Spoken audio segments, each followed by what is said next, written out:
8 to 9 p.m. here on WeFM 99.9. Your health matters.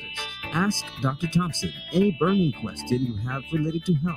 Your health matters. Dr. Thompson will examine healthcare, highlight important environmental issues, and look at what's hot in science and technology and the next wave of emerging diseases and health trends. So this and every Wednesday, join us 8 to 9 p.m. here on BFM 99.9 because your health matters. People's Pharmacy for all your pharmaceutical, skin, and body care needs. Located on Grenville Street in Kingstown. They open 8 a.m. to 8 p.m. Monday to Saturday. Call them today at 784-456-1170. People's Pharmacy also stock vitamins and supplements, personal care items, toiletries, children and adult pampers, and much, much more. And of course, get your prescriptions filled by a friendly and professional pharmacist. People's Pharmacy. Come in today and let us serve you.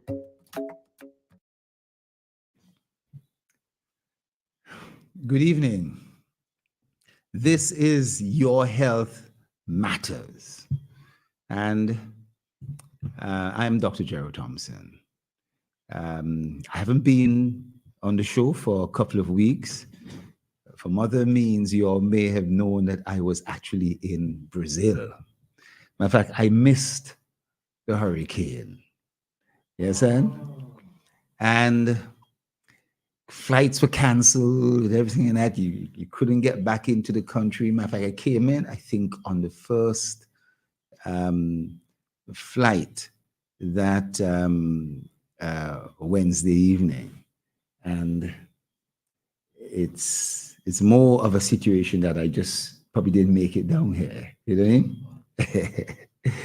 But Brazil was just absolutely great. I was in the capital called Brasilia. Wonderful, amazing place. But this show is not about that. You know, it's about the hurricane. And ever so often, you know, when there are hurricanes, serious hurricanes, I do a profiling of hurricanes in relation to health. And this is one of those occasions when we must do that. And we've had Carnival in between. I am a person that had strongly supported the continuation of Carnival. Largely as a doctor, I know the stress relief. I know the issues that it brings. And trying to cancel or put off or postpone Carnival is a major disruption. It would be a very bad decision. And I could understand some persons advocating to put it off. Maybe put off Carnival for not 1 year, put it off for 5 years. Somebody told me. You know what I mean? I couldn't understand why. But, you know, the colonialist tried stopping those sort of things in the past, right? Carnival celebrations and things like that, they weren't successful. Now, I want to say that I want to talk about the health aspect, but from an environmental point of view, we have to know and have to understand, you've heard it be repeated, that this was the first time that we had a Category 4, a Category 5 hurricane starting in the southern hemisphere and rising to be a prominent Category 5 hurricane in June, starting at the end of June. This is significant. It's a telltale sign of what has been happening with climate change. And persons, even today, don't understand climate change. They would hear that a whole set of snow fell there, and this other place was very hot. And so what is the difference? You know what I mean? Well, climate change is not necessarily all related strictly to global warming. It is that in one area where you had snow and you had ice caps and you had ice sheets on oceans where penguins and other type of things thrived, that a lot of those areas have warmed, the ice has melted, and the habitat where these creatures once thrived has been lost, reduced, affecting their population. That's one thing. Another area, the heat has been so exhausting. I don't know if people realize that I did a program 3 weeks ago on heat and heat strokes. There are more people who die from heat-related illnesses than from COVID-19 and from flu and all those things in a given year. The amount of people who die, especially the elderly and very young people, phenomenal, right? And you may say, well, this existed before. There were heat strokes and heat exhaustion before. But, but as it relates to hurricane, the last point I want to say on the environment is that the heat that is now penetrating our atmosphere because of climate change and global warming, normally we know that the sea, the oceans absorb a lot of that heat. The seas and the oceans absorb a lot of that heat.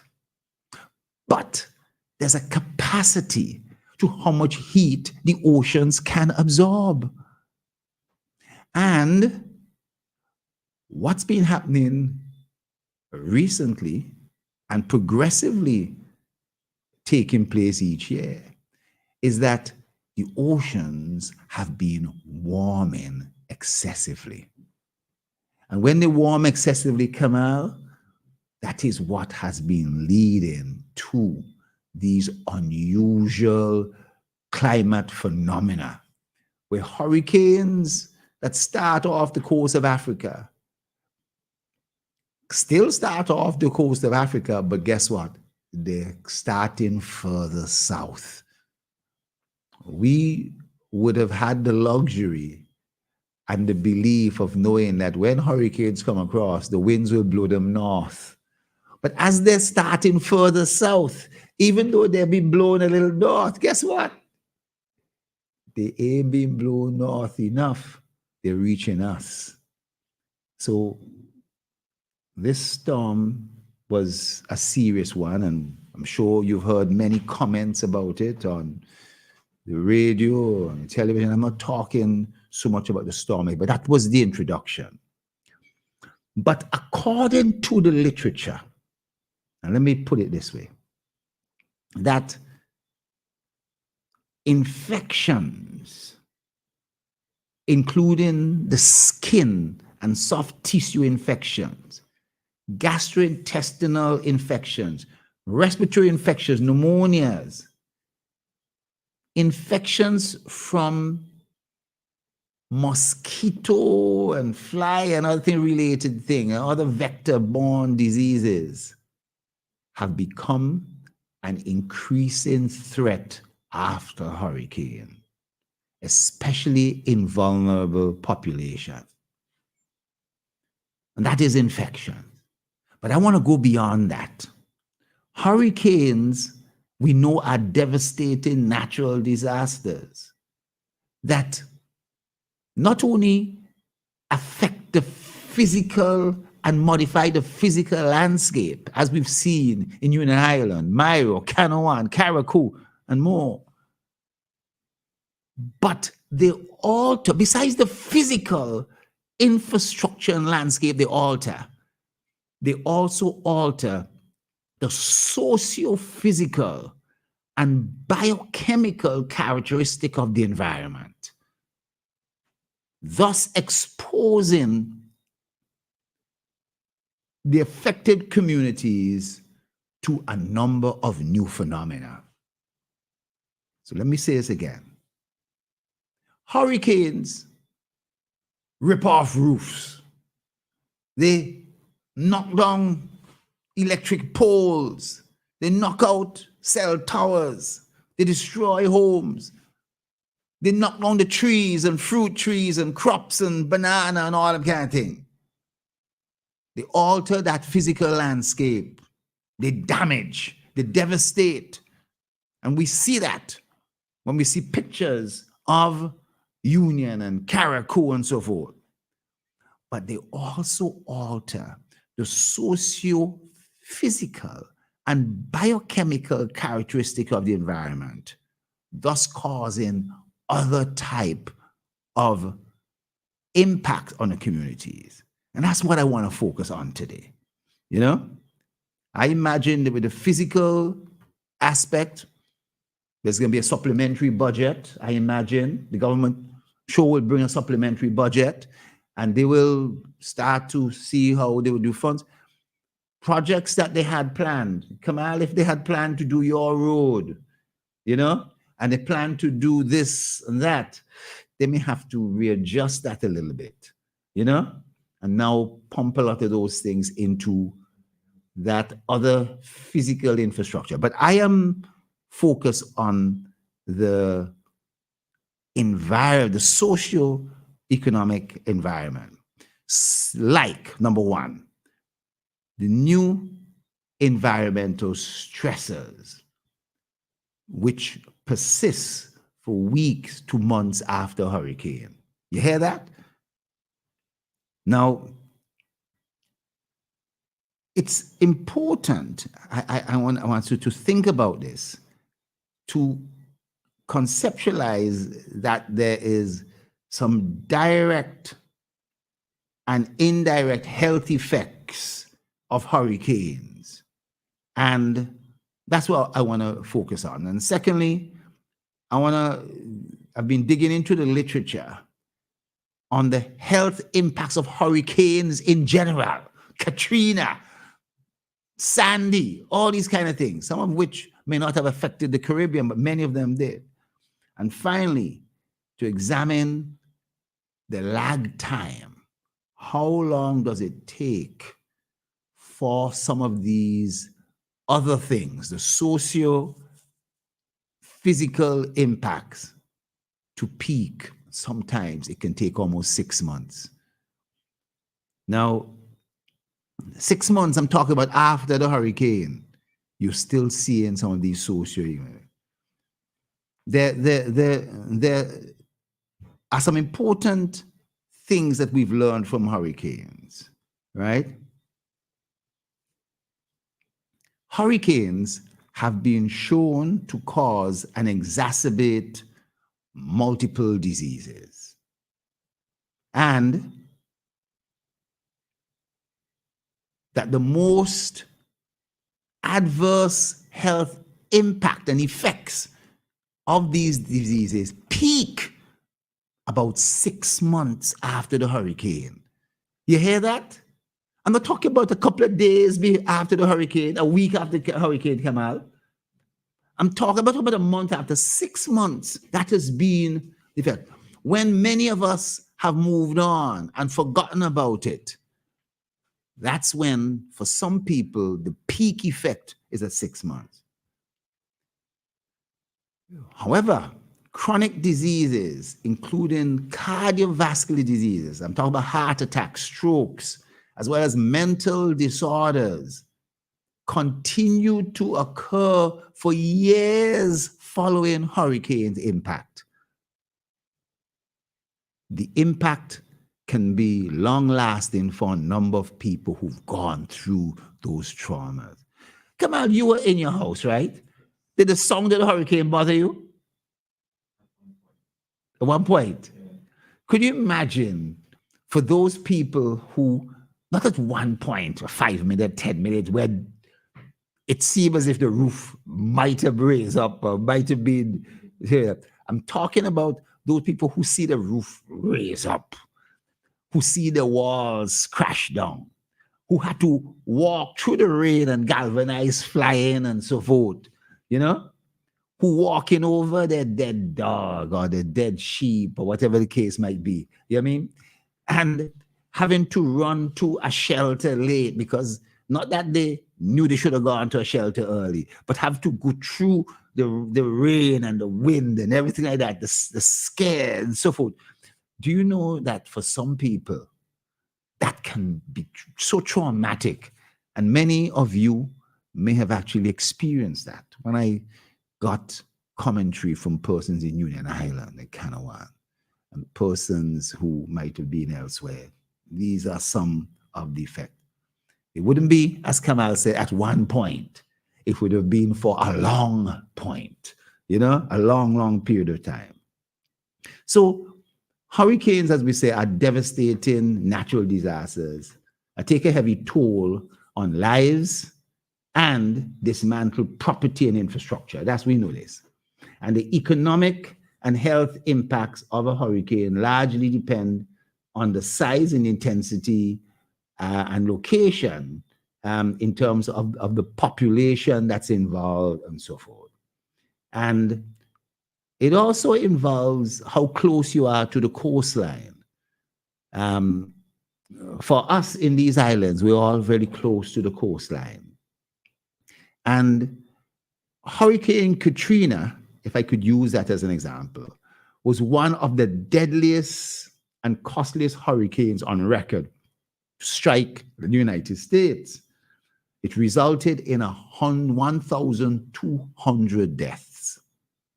1,200 deaths.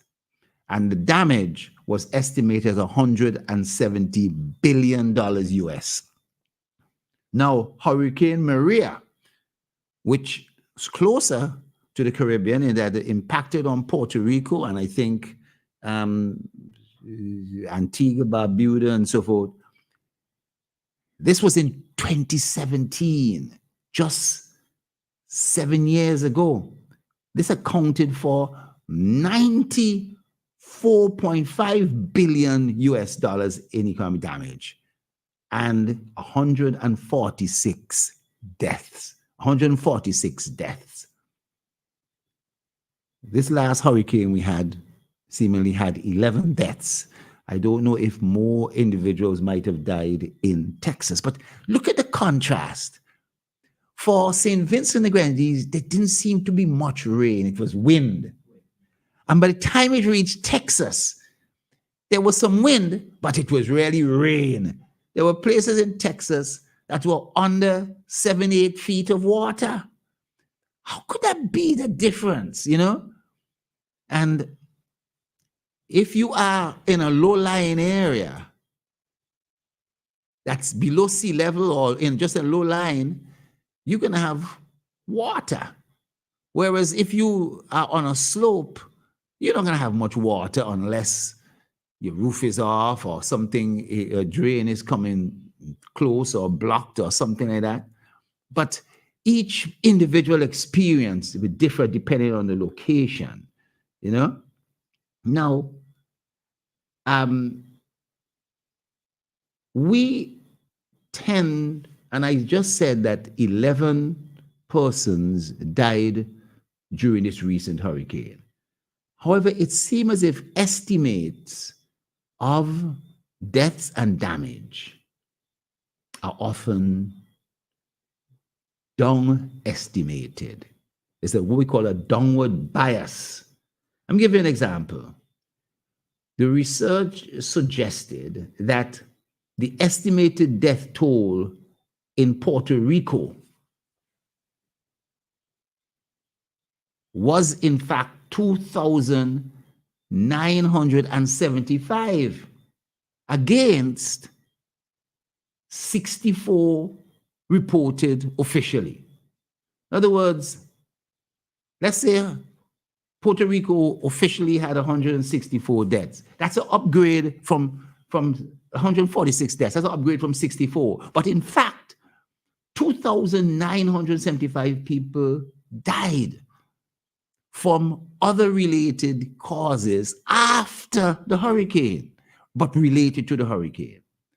Now, while the direct economic losses and losses of lives have been subject to the usual accounting, the indirect health effects of hurricanes and their persistence over time has been difficult to us extract. What am I saying?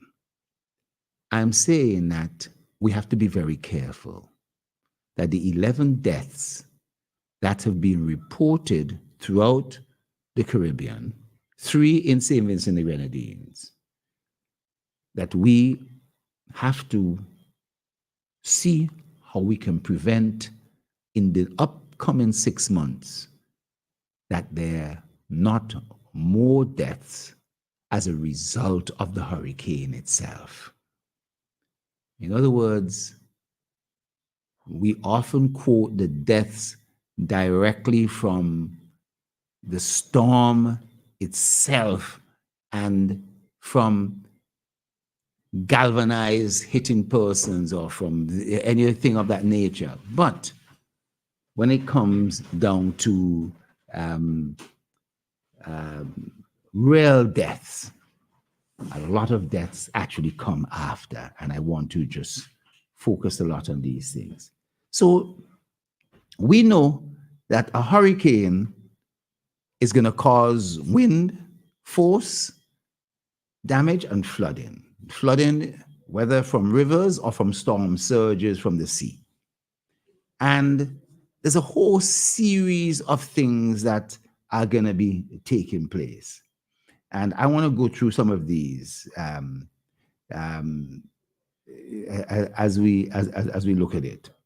And now, in addition, we have to also consider the long-term health impact of hurricanes can go unnoticed.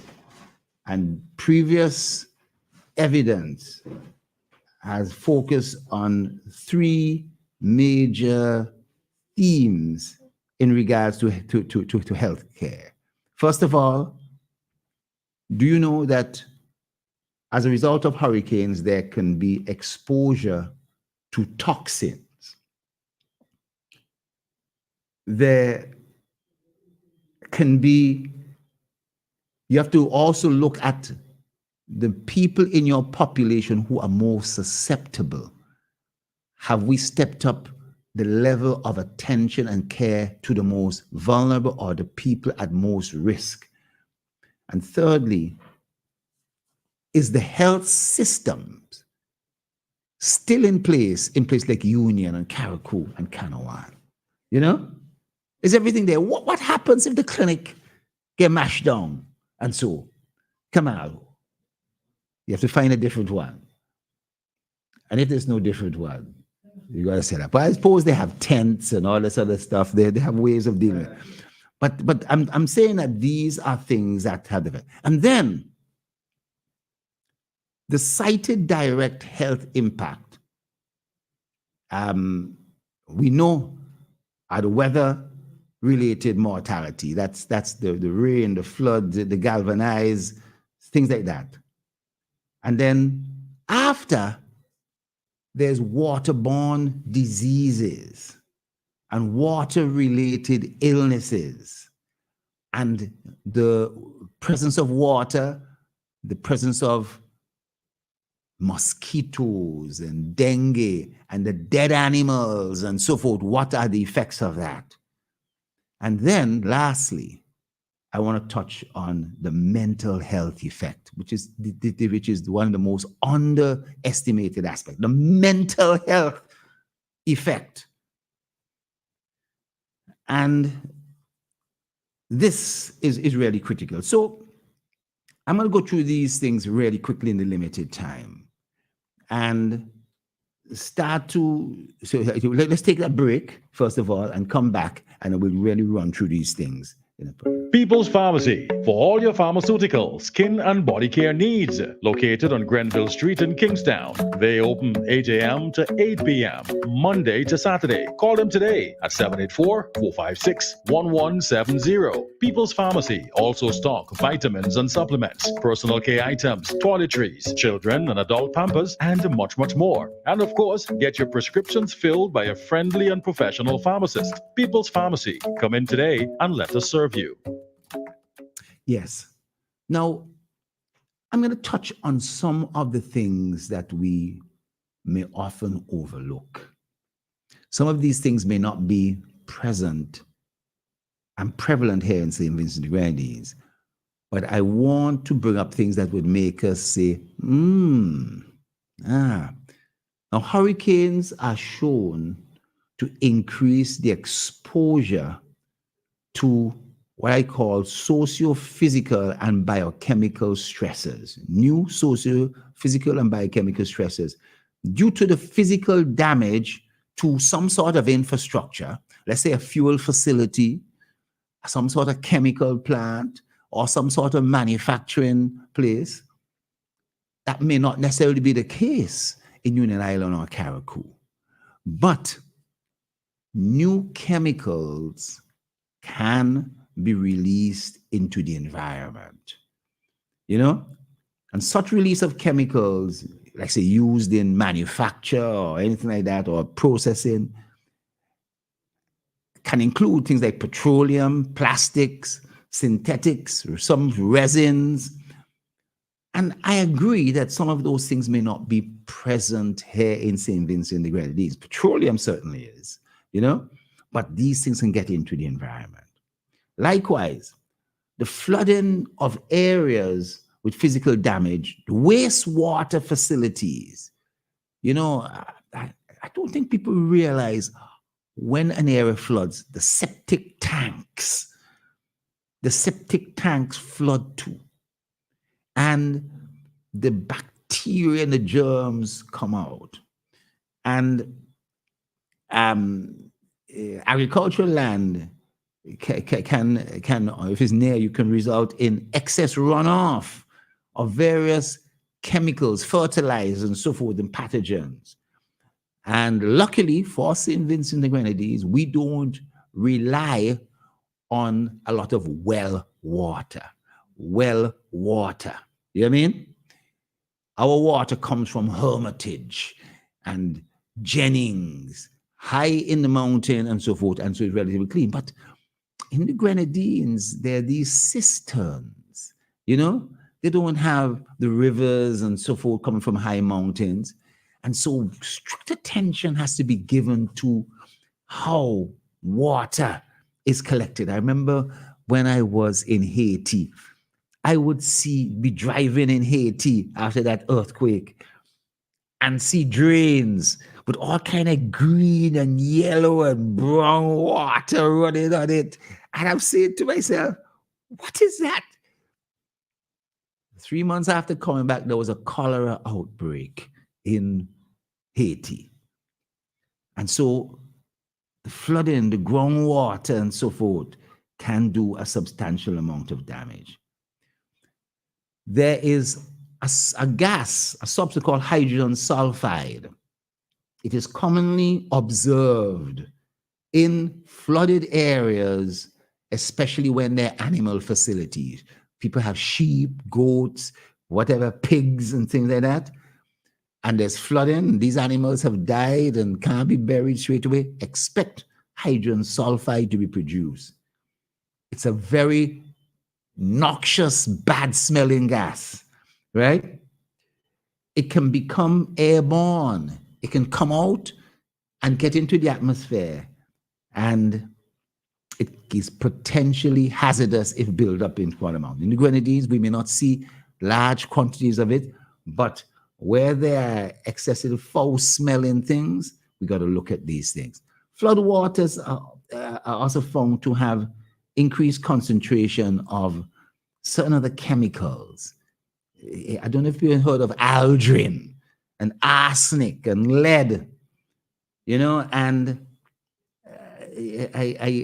it's important that we look at these things. I'm not going to go in much more into detail, but for areas that have been in low-lying areas been flooded, we have to be very careful about mold.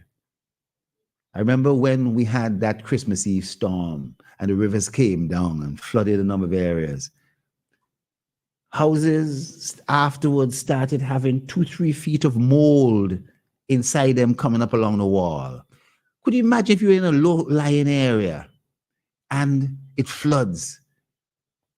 I'm sure that's going to take place in Texas. 3-4 days after the flood, mold is going to start to develop on the walls. And let me tell you, do you know in Hurricane Katrina, when people went back in after the flood subsided and people went back in after, the environmental teams that went in did not go in with sufficient mask and the same kind of equipment that we used during COVID, those suits and so forth. And they started to inhale when they went into houses to check to see if any dead bodies were there and if people were there and so forth.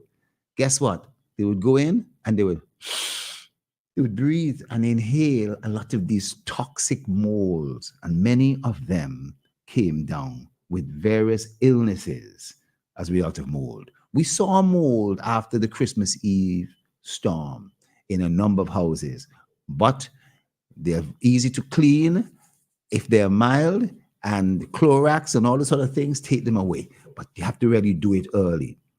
Mold levels are high, they will cause respiratory illnesses, and that is a serious, serious problem. You see people start coughing and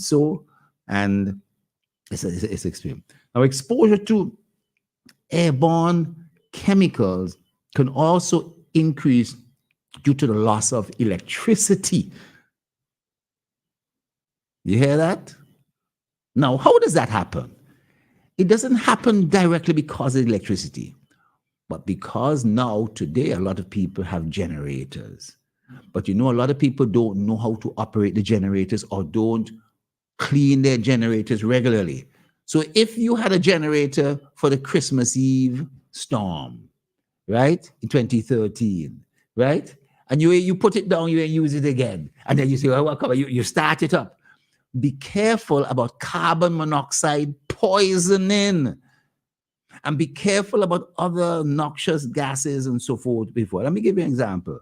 There was a 283-fold increase in gasoline exposure was observed following Hurricane Sandy, which was associated with all sorts of gastrointestinal and respiratory diseases.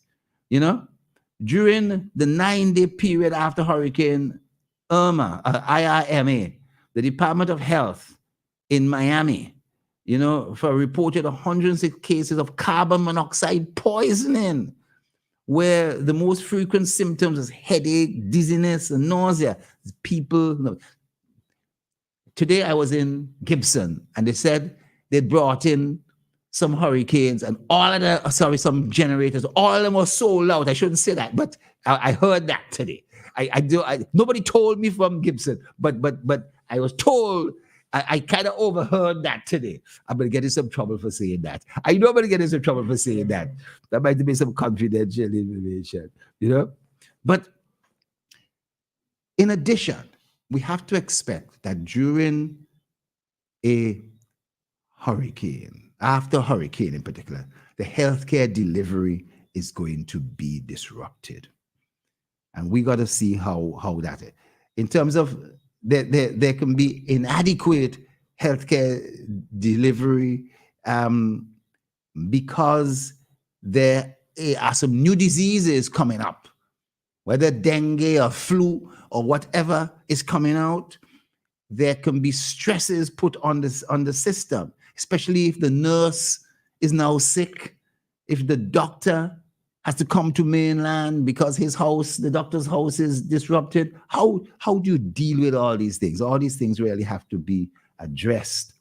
And there can be a real lack of access to care for some time after hurricane.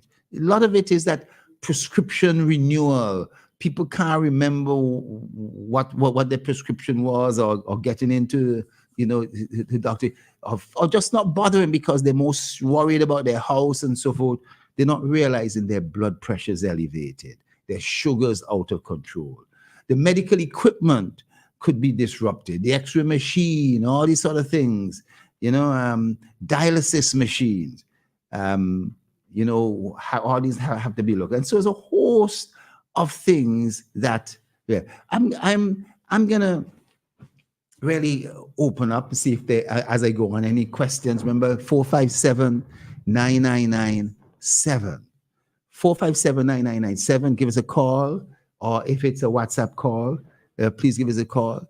And I in these last few minutes, I want to touch on. I'm not able to touch on respiratory illness and chronic diseases and the reproductive health of individuals, people who are pregnant. How are they dealt with? It's the issue of mental illness. There is a host, abundance of literature on mental illness after hurricane, and there's a surge, always a surge in psychiatric hospitalization after a hurricane. There are those people who need care after 1 to 3 months. There are those who need care after as many as 4 to 6 months. That's when things started going on. These things can be related to excess alcohol consumption, to help to drown your stress. I mean, if you've lost your house and you ain't know how it's going to be rebuilt, if you've lost a lot of your personal possessions, your marriage pictures and all them kind of things, things that are really meaningful to you, some letters from your dad or your father or whatever the case might be, they just destroyed or wet or whatever because they just weren't protected in the proper way. There is something called PTSD. It's called post-traumatic stress syndrome. Post-traumatic stress syndrome is something that comes for a lot of reasons. Somebody who has their leg cut off, they can have PTSD. Someone who was raped can have PTSD. Someone who was attacked or near death, a bullet, or someone who was flying in a plane and the plane, engine stopped and so forth for a while and so forth, and the plane was going down. You could have PTSD. But boy, hurricanes give people a lot of PTSD. And I could imagine the folks in the Grenadines, a lot of people will have memories of the songs, the noise, the visuals, effect of the hurricane. There's a video that goes everywhere on Facebook where a guy said he never want anybody to experience that, You saw that, come on? And he was saying that in an expressive way. And he's saying anywhere there's a hurricane, he's moving far away from it. And a lot of people, like when we had Soufriere, they didn't want to be evacuated. But when they start hearing Bodo and so forth, a lot of people changed their minds. Some didn't. But post-traumatic stress syndrome, and depression, and anxiety are cited as the three most common mental health impacts after a hurricane. And higher than levels of PTSD and depression symptoms have been reported among people of many of the past hurricanes, Katrina, Maria, whatever you call it. There are people who've been in the heart of these things and it has been affected them. I don't know if anybody will call and give us any of that kind of experience, what they felt, Whether you're in Barbados, whether you're in Grenada, whether you're in St. Lucia, whether you're in the Grenadines or so, would love to hear a little bit from you, And the thing is that this program won't be able to help you, but want you to know, for those persons who feel that the memories of this thing is now it's a week gone after the hurricane, it's troubling them. We don't want 2 weeks to go by, a month to go by, 3 months to go by. And we don't want you to start doing things that to drown your sorrows in strong rum or other drugs or other medications and so forth. I think it's important that you are able to seek some form of help and assistance to get you through this, because it's important that you do. The relationship between mental health impact and substance use following hurricanes has been investigated thoroughly. And following Hurricane Rita in Louisiana, there was a significant relationship between PTSD and increased alcohol, and other drugs. And additionally, exposure to hurricane-related traumatic events not only causes drinking, and binge drinking, but it doesn't work. The alcohol doesn't work, and it doesn't resolve the PTSD. It doesn't resolve the social and mental trauma you've gone through. It only tries to drown it in some liquid, some alcoholic liquid. But being able to talk to somebody is important. And then violence. People experience stress during and after hurricanes. And in some cases, this can manifest as what we call intimate partner violence, IPV. Intimate partner violence. Kamal, I mean, you could see how that's happening, right? Intimate partner, an association of increased interpersonal violence following a hurricane, with daily stresses and loss of control, is so strongly reported in the literature. And this was seen in almost every hurricane. Yes, from both sides, but we should know that the more stronger sex, the males and so forth, that's it.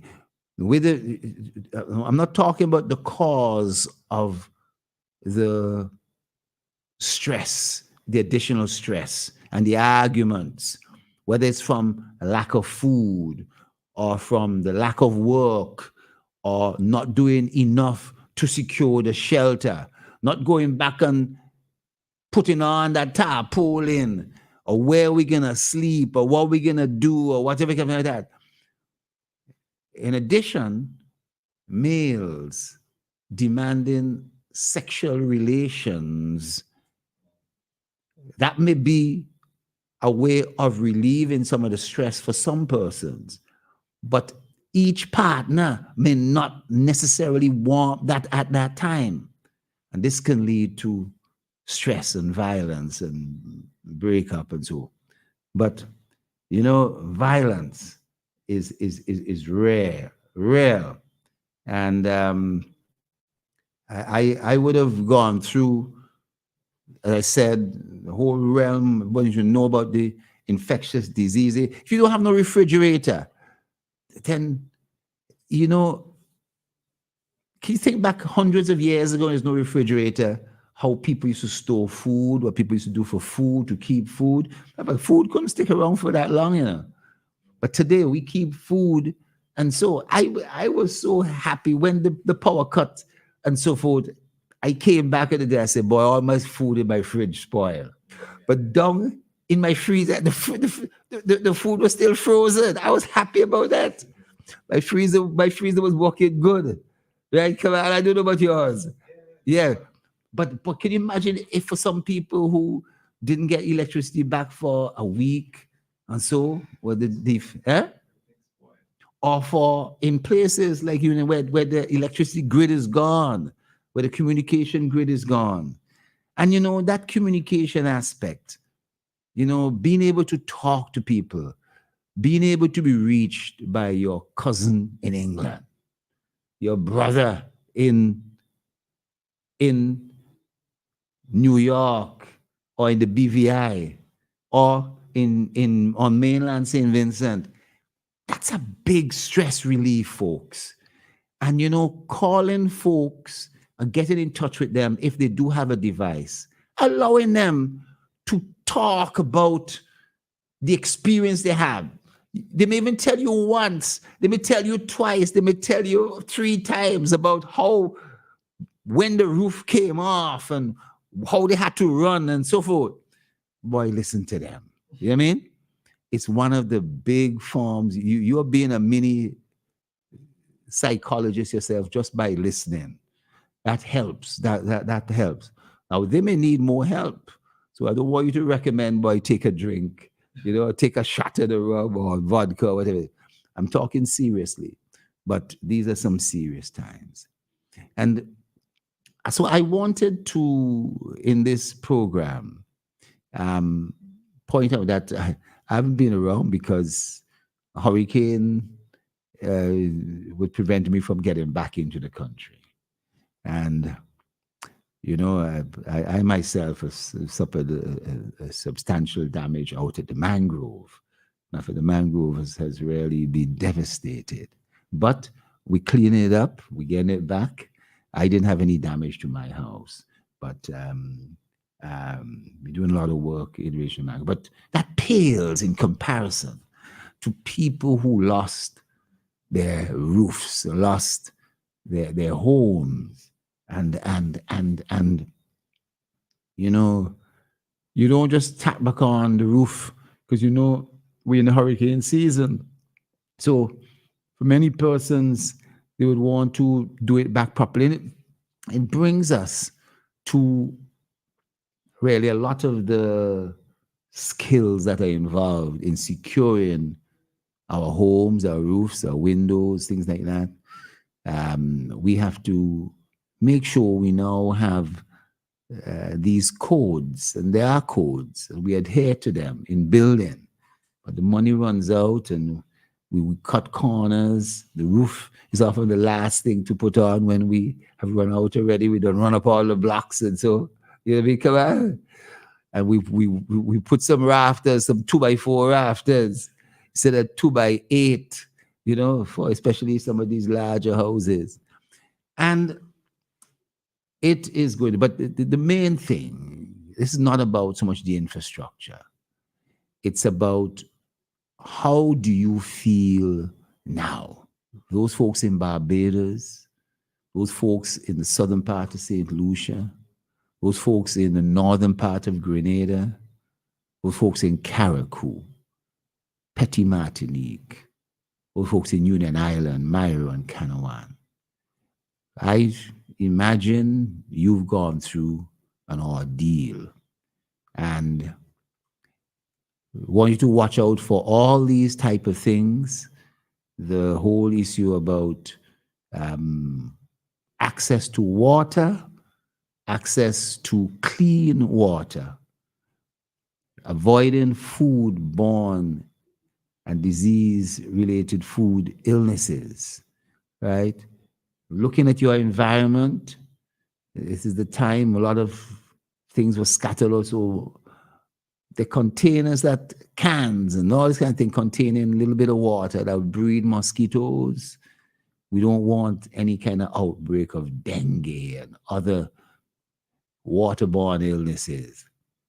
And then, really, if you have any underlying illness, diabetes, high blood pressure, heart disease, make sure you see the doctor, get your refill, check on things. There's hidden stress. There are people who are taking care of the elderly in particular. They're smiling, but their pressure is through the roof. Their sugar's through the roof. Don't be fooled by the smile. Let's check. Let's double check. And of course, a mental illness. We have to make sure that this is not something that disappears a week after, 2 weeks after. These things can peak after 6 months. PTSD, depression, anxiety. You know, people, the next storm warning will create a whole set of anxiety for many. It will create anxiety for me. So with that, I hope that this is some words of advice and encouragement. The health issues after hurricane. Thank you very much. Good evening. This is Dr. Gerald Thompson bidding you farewell, good evening, and good night. People's Pharmacy, for all your pharmaceutical, skin and body care needs.